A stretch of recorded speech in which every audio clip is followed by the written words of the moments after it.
A rising gold price is an indication of an imminent catastrophe. What would $40,000 an ounce gold tell the public? Crisis is coming. It's a con game. So they have to maintain your confidence. Bitcoin is a Trojan horse, and they've been moving us in this direction since the 50s when they gave us credit cards. It's like the frog in the pot of water. By the time you're done, you're cooked. It is happening, and it has to happen. The system must reset.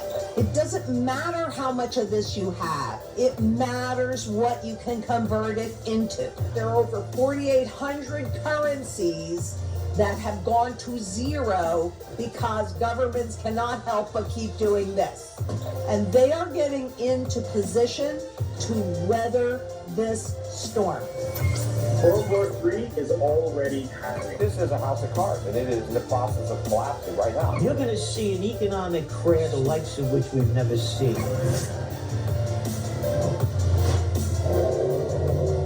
Hi folks, Canadian Prepper here. Today we have back again Lynette Zhang, who's an economist with over 50 years of experience in banking, stockbroking, and currency analysis. Since 1987, she's studied currency life cycles and now shares insights on navigating economic uncertainty, focusing on key topics like wealth preservation, security, and community, all while supporting sound money globally.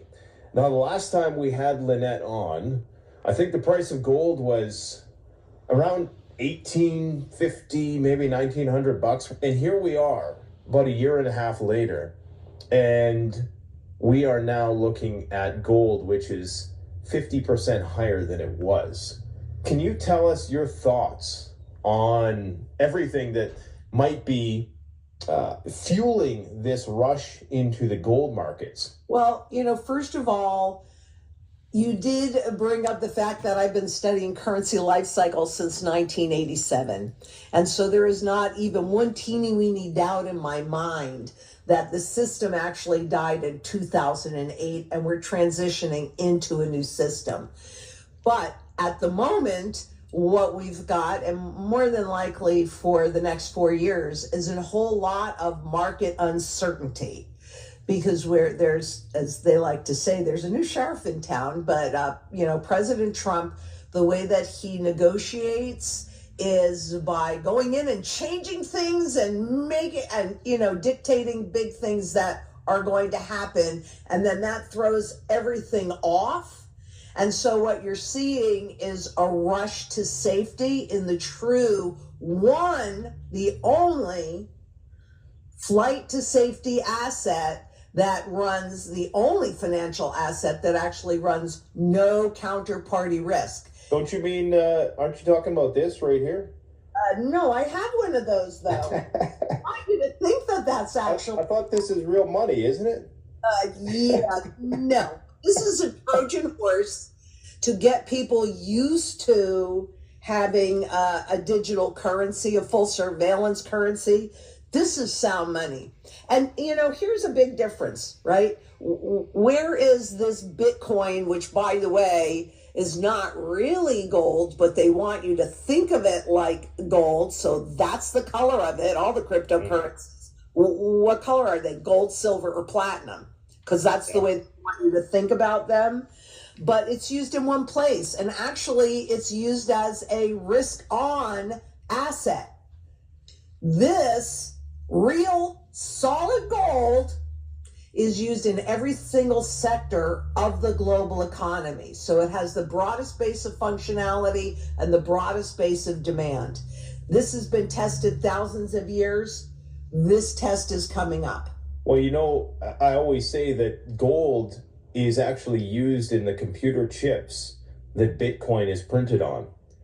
So, it's just funny how that all works, with gold being the most precious of metals that is used in semiconductors in order for Bitcoin to do its thing. But that's usually lost on a lot of crypto guys.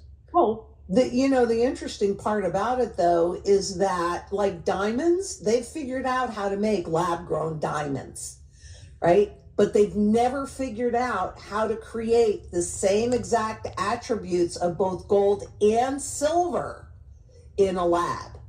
So they have unique properties. There's a finite amount of them.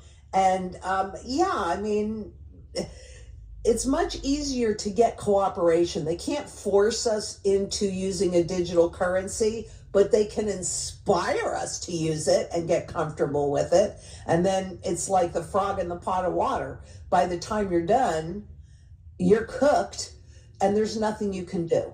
Yeah, and it's much like the move to like a cashless society too. You know, I realizing that I almost never use cash anymore. I mean, it just kind of occurred to me the other day. But yeah, I mean, in the same way, they're sort of surreptitiously creeping us towards the use of these digital currencies.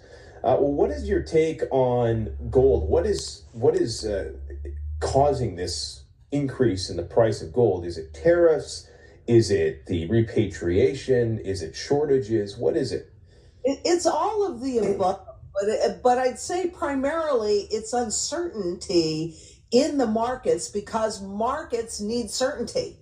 So when the central banks were using the tools to let forward guidance, this is what we're going to do. Now, all you guys get into position to benefit from them, but they're not doing that anymore.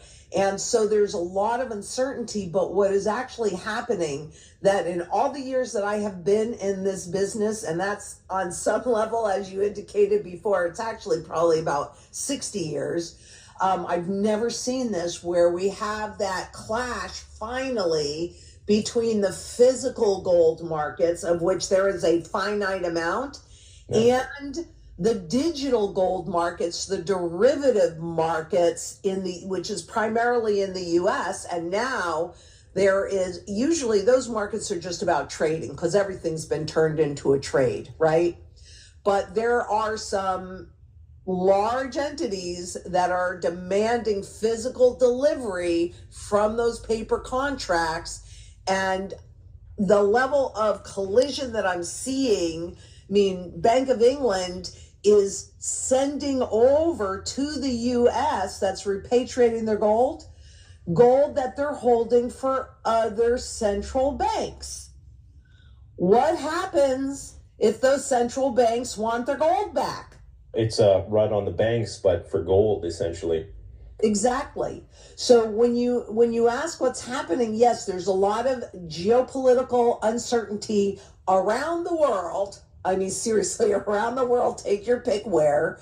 But you also have inflation that they can't seem to figure it out. And why is inflation so sticky? Well, I don't know. If you had a tool and it was paper over stuff, maybe you wouldn't care so much, right? I don't know why this has lost so much value, even though I've created a whole bunch of them and put them into the system. So it's also the inflationary pressures. And even though I think it was Nigeria that just changed how they calculate inflation, so therefore households inflation, not so bad. But the US does that all the time too. And now we're even losing a lot of the data that wasn't great data to begin with. And they readjust it 3 months out after the markets have moved based on that data. Now the data is even worse. So I'm telling you, there's no clarity in anything for most people. For me, there's lots of clarity because we are at the absolute end of this fiat money experiment. This stuff has officially no purchasing power left. It's just existing by the confidence in the public. That's a problem. So who do you think is buying this gold? Who's repatriating the gold to the US? And to me, it seems strange because, you know, after Trump got elected, there was a Trump slump in gold and it crashed like 10% or so. And now it's basically back at all-time highs. We might even see today it hit 3,000 for the first time, which is crazy. Do you know who is bringing this gold back? And is there some ulterior motives? Are they worried about some global crisis impending? Because we're seeing the same kind of numbers as we were at the beginning of COVID. Right. Well, that is a really good point, and I don't know exactly who, but my bet would be that Ray Dalio is in there. He's a huge gold buyer, and not because he's worried about tariffs, but he is preparing for a global revolution, and so am I. I'm working on building a global community to make sure that in this new monetary system, we have a component of convertible gold. So it's much more than taxes and tariffs. And you're doing what everybody else does, which is Wall Street trained us to look at that spot market and think, well, that's what gold is worth. No. So even above 3,000, that does not reflect its true fundamental value. And I cannot give you a whole lot of guarantees, but I can guarantee this.